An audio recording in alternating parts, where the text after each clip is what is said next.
আল্লাহর কাছে ক্ষমা চাও, দুনিয়াটা কিছুই না রে যুবক। ওই কবরে যাওয়ার পরে গুনাহগারের কবরের দুই পার্শ্বের মাটির চাপ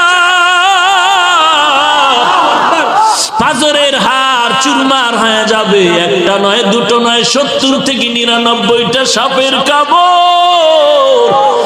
কবরের ভিতরে জাহান্নামের আগুন।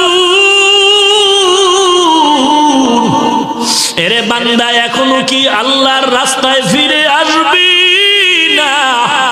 আল্লাহ দেখায় দেয় দুনিয়ার বিল্ডিং এর আগুনে কত যুবকের লাশ, আর চিৎকারের আওয়াজ, বাঁচাও বাঁচাও।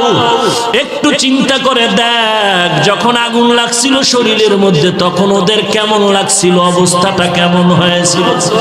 ওরা যখন আগুনের মধ্যে সবাই জানালা দিয়ে হাত দিয়ে কয়, কে আছো, আমাদের বাঁচা। আল্লাহর কাছে ক্ষমা চাও, দুনিয়াটা কিছুই না রে যুবক। ওই কবরে যাওয়ার পরে গুনাহগারের কবরের দুই পার্শ্বের মাটির চাপ